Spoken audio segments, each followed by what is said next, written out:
अब आते हैं एक्सरसाइज 7B के क्वेश्चन नंबर 1 पे। इसमें क्या करना है, दोनों ट्रायंगल को सिमिलर दिखाना है। इस ट्रायंगल का नाम दिया है ए।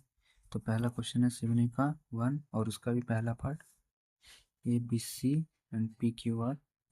तो इसमें ट्रायंगल पूछ रहा है कि दोनों सिमिलर है और कैसे सिमिलर है और कौन सा ट्रायंगल किससे सिमिलर। तो यहाँ पे मिलाते हैं, कॉरस्पॉन्डिंग एंगल मिलाएंगे। यहाँ पे देखें 3 एंगल इक्वल है, तो सबसे पहले कॉरस्पॉन्डिंग एंगल निकाल आता है।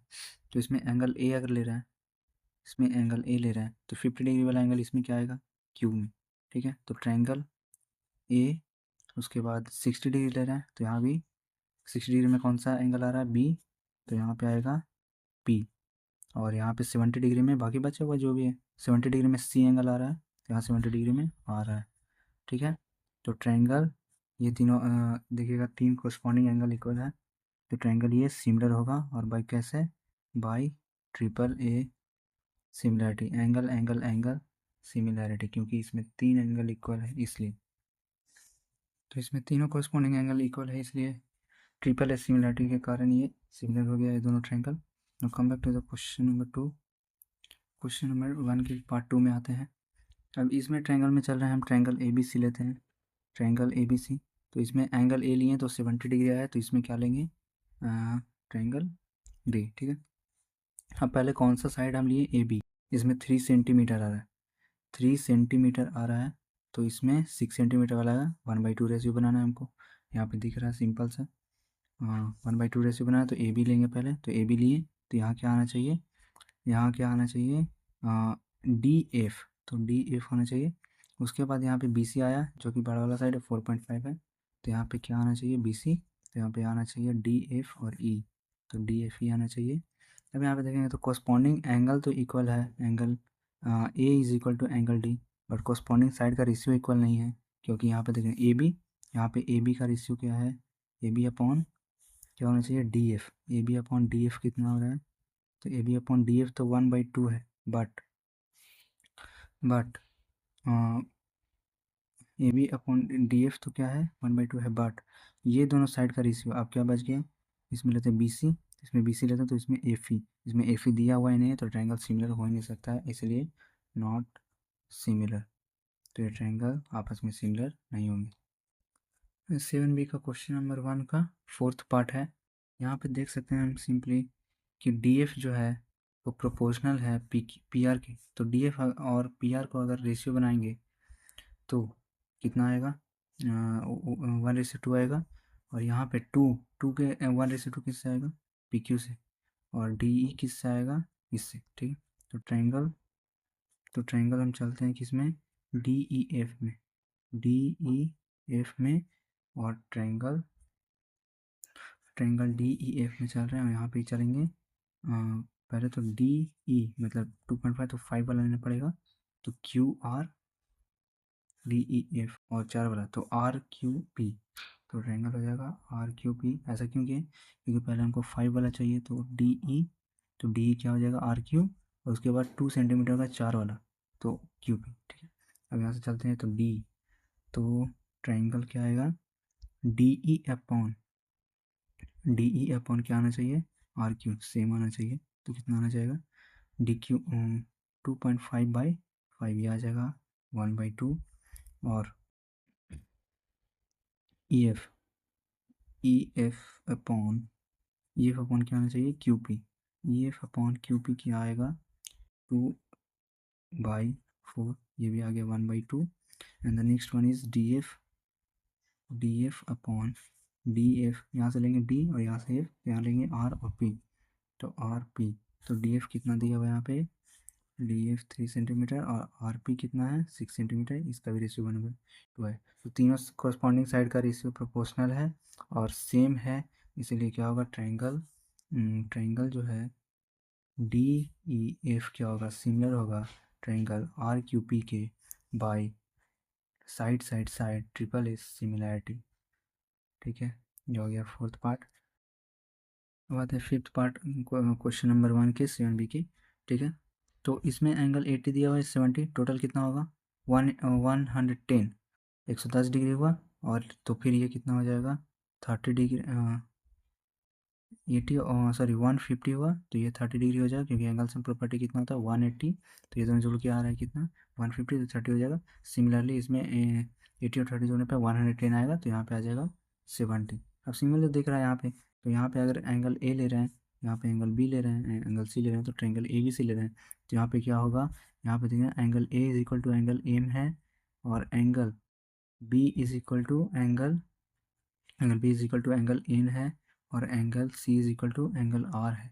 Therefore A B C triangle क्या हो जाएगा, सिमिलर हो जाएगा एम एन आर के, एम एन आर के by angle angle angle similarity. तो इस तरह से क्वेश्चन नंबर 1 खत्म था। अब आते हैं 7 बी के एक्सरसाइज के क्वेश्चन नंबर 2 पे। इसमें गिवन है, गिवन क्या है मेरे पास, triangle O D C similar to triangle O B A. Triangle O D C जो है, ये जो ट्रायंगल ओ डी सी है, ये सिमिलर है ट्रायंगल ओ बी ए के। यहाँ पर angle D is equal to कितना दिया हुआ है 70 डिग्री। देयरफॉर क्या होगा, angle D is equal to क्या होगा, एंगल बी, दोनों बीच वाला है, तो एंगल बी ये तो आ जाएगा इज इक्वल टू 70 डिग्री। मतलब कि यहाँ पे एंगल बी कितना आ गया 70 डिग्री, ठीक है। तो B is equal to 70 degree आ गया, ये आ गया मेरे पास एक इन्फॉर्मेशन। अब यहाँ पे देखते हैं सी ए क्या है, एक स्ट्रेट लाइन है, C A is a straight line, straight line. तो एंगल ये 115 डिग्री, 115 डिग्री प्लस ये वाला एंगल, ये दोनों का सम कितना होगा 180 डिग्री, क्योंकि स्ट्रेट लाइन है, और दोनों एंगल का सम कितना होगा 180 डिग्री। तो 115 degree plus angle A O B is equal to, A O B है angle, is equal to 180 degree होगा। यहाँ से एंगल ए ओ बी आ जाएगा हमारे पास 180 degree minus 115 degree is equal to 165 degree आ जाएगा यहाँ पे angle A O B, angle A O B. अब जितना एंगल ए ओ बी होगा, जितना एंगल ए ओ बी होगा, उतना ही एंगल ये वाला होगा वर्टिकली अपोजिट एंगल से, ठीक है। तो एंगल ए ओ बी, जिसको हम और क्या लिख सकते हैं, ओ बी ए, ओ बी सॉरी, उसको लिख सकते हैं ओ ए बी, बीच में कहाँ गया डी ओ सी, ठीक है। तो angle D O C is equal to कितना आ जाएगा, एंगल ए ओ बी, क्यों, is equal to 65 degree vertically opposite angles, ठीक है। वर्टिकली अपोजिट एंगल के कारण हो जाएगा एंगल ये वाला, ये दोनों पता चल गया। अच्छा, किसी ट्रायंगल में ये वाला एंगल हमको 70 डिग्री पता है, ये एंगल हमको पता है 65 डिग्री, तो एंगल ओ ए बी तो आराम से ही निकल जाएगा। तो एंगल ओ ए बी, ये वाला थर्ड वाला निकालते हैं हम। तो therefore angle O A B is equal to क्या होगा 180 डिग्री माइनस ये दोनों प्लस करके घटा देंगे, तो 70 और 60 कितना आएगा 130, 135, 135, तो यहाँ से आ जाएगा मेरे पास 45 डिग्री, इसी 45 डिग्री आ गया एंगल ओ ए बी।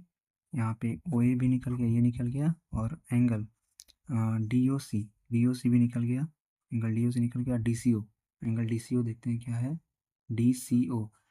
तो डी सी ओ क्या होगा, ये एंगल निकल गया, अभी निकाले 45 डिग्री, 45 डिग्री। अगर ये 45 डिग्री है, यहाँ पे एंगल डी सी ओ, यहाँ से हम देते हैं डी सी ओ, सिमिलर ट्रायंगल में चलते हैं, तो डी सी ओ, तो डी सी ओ किसके बराबर होगा, एंगल बी ए ओ, तो बी ए ओ कितना है, बी ए ओ कितना है 45 डिग्री, तो इसलिए एंगल डी सी ओ भी कितना जाएगा 45 डिग्री। कैसे, corresponding part of a similar triangle, और यहाँ पे और कुछ निकालना है तो ओ बी ए, ओ बी ए, ओ बी ए तो पहले से ही निकाल चुके हैं कि 70 डिग्री होगा ही, ठीक है। तो angle O B A is equal to 70 degree, okay. Question number 3 पे आते हैं, एक्सरसाइज 7 बी के। अब ये यहाँ पे ट्रायंगल दिया हुआ है, यहाँ पे गिवन क्या दिया हुआ है, triangle O A B, O A B similar triangle O C D. Triangle O A B जो है, ओ ए बी यहाँ पे ओ सी डी के सिमिलर है, तो यहाँ पे सबसे पहले कॉरस्पॉन्डिंग साइड लिए जाते हैं, तो ओ ए अपॉन क्या होगा ओ सी होगा, यहाँ से ओ ए लिए तो यहाँ से भी क्या होगा ओ सी होगा, और इधर से अगर ए बी ले रहे हैं तो यहाँ भी क्या होगा सी डी होगा, और इधर से अगर ए बी ले रहे हैं ओ ए सॉरी ओ बी, तो यहाँ से क्या लेंगे ओ डी लेंगे, ठीक है। अब वैल्यू पुट करते हैं, वहाँ से सब अपने आप वैल्यू से निकलते जाएंगे। ओ ए हमको नहीं पता है, फाइंड करना है, ओ ए को वैसे ही छोड़ देते हैं। ओ सी हमको पता है, ओ सी 3.5 सेंटीमीटर, ए बी हमको पता है 8 सेंटीमीटर, और सी डी हमको पता है 5 सेंटीमीटर। तो ये वाला इक्वेशन यूज़ करके हम वो चीज़ निकाल सकते हैं। अब डी ओ, तो ये नीचे डी ओ तो है ही, ओ डी या डी ओ कुछ भी लिखो। ओ बी कहाँ गया, ओ बी, ठीक है, 6.4 सेंटीमीटर। अब एक बार इस इक्वेशन को इक्वल कर लेंगे, एक और इस इक्वेशन को, तो इससे यहाँ वैल्यू निकल जाएगा, यहाँ से वहाँ निकल जाएगा।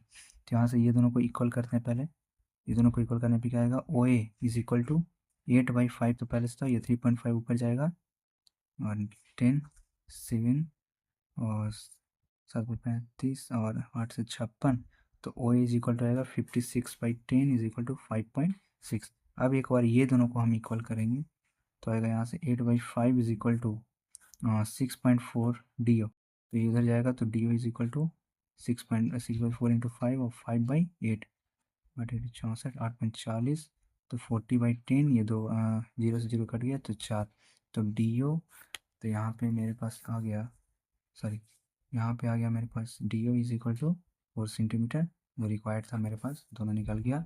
ओ is equal to 5.6 centimetre and D O is equal to 4 centimetre. So easy, कुछ हार्ड नहीं है। Question number 4 is here, in the given figure if triangle angle AD, angle AD, तो ये वाला एंगल की बात चल रहा है, angle AD is equal to angle B, ये दोनों एंगल इक्वल बता रहा है, so that AD is similar to ABC। यहाँ पे गिवन जो भी है, तो यहाँ पे हमको शो करना है कि ये ट्रायंगल AD, ये वाला ट्रायंगल ADE, ये बड़े वाले ट्रायंगल के सिमिलर है, ठीक है। तो यहाँ पे सबसे पहले चलते हैं, क्या मिलेगा, angle ADE, angle ADE is equal to क्या दिया हुआ है, एंगल क्या दिया हुआ है, एंगल B, और एंगल ए दोनों में कॉमन होगा, ये छोटे वाले ट्रायंगल में और बड़े वाले ट्रायंगल में भी कॉमन होगा, तो angle A is equal to angle A, ये क्या हो जाएगा, कॉमन, और ये ऊपर वाला क्या था, गिवन था, ठीक है। तो दो एंगल जब भी पता है कि जब भी दो एंगल इक्वल हो दो ट्रायंगल में, तो ट्रायंगल सिमिलर होगा, तो triangle A B, sorry, ADE similar to triangle ABC, similar to triangle ABC। अब देयरफॉर कॉरस्पॉन्डिंग पार्ट क्या होगा, इक्वल होगा, कॉरस्पॉन्डिंग साइड का रेशियो इक्वल होगा, तो यहाँ पे AD अपॉन क्या होगा, AB इज इक्वल टू क्या होगा, यहाँ पे D अपॉन, यहाँ से D अगर लेंगे तो यहाँ से क्या लेंगे, BC, यहाँ से A लेंगे, तो यहाँ से लेंगे AC, ठीक है। अब AD का वैल्यू डालते हैं, जो भी वैल्यू दिया हुआ है हम डालते हैं, AD इज इक्वल टू 3.8, और AB कितना दिया हुआ है, AB we have two, AD दिया हुआ है, AE दिया हुआ है, AB और A, एक सेकेंड, हमारे पास दिया हुआ है AB कितना दिया हुआ है, AB नॉट गिवन, AD दिया हुआ है, AD ये वाला, तो ये 3.8 है, ठीक है। और क्या दिया हुआ है, AD दिया हुआ है, AE दिया हुआ है, AE मतलब ये वाला साइड दिया हुआ है कितना, 3.6 सेंटीमीटर, B दिया हुआ है, B, what is B, this one is B, 2.1 centimetre, and BC ये नीचे वाले साइड दिया हुआ है 4.2 सेंटीमीटर, और DE फाइंड करना है, DE फाइंड करना है, मतलब ये वाला रेशियो फाइंड करना है। तो एक काम करते हैं, ये वाला रेशियो अपन ये रेशियो, और ये रेशियो अपन ये रेशियो यूज़ कर लेते हैं, तो ये टोटल कितना होगा, 3.6 था, यहाँ पे 2.1, तो 5.7, कहाँ से आ जाएगा 5.7, और इसका वाला रेशियो यूज़ कर लेते हैं, तो आ जाएगा सिंपल सा, तो ये रेशियो छोड़ के DE कितना दिया हुआ है, DE नॉट गिवन, तो DE फाइंड करना है, BC कितना है 4.2, AE कितना है, AE है 3.6 सेंटीमीटर, एंड AC कितना है, AC तो 5.7, सॉरी ये वाला नहीं हुआ। अब यहाँ से थोड़ा सा देखिए, यहाँ से बैक जा रहा है थोड़ा सा, ये थोड़ा सा मिस्टेक हुआ यहाँ पे, AD वाला साइड कहाँ गया, AD ये था, तो 3.8 दिया हुआ है, AB मेरे पास कितना है, AB टोटल कितना है 5.7 इज इक्वल टू D हमको नहीं पता है, और BC कितना होगा, BC 4.2, यहाँ से निकाल सकते हैं, तो D यहाँ से निकालेंगे, तो D को इधर ही छोड़ देंगे, और 3.8 इंटू 4.2 वन 5.7 आएगा। इसको सॉल्व करने पे हमको मिलेगा व्हाट इज 2.8 सेंटीमीटर, जो कि आंसर है D का। तो D का वैल्यू मिल जाएगा कितना हमको, D is equal to 2.8 centimetre, this is the required answer.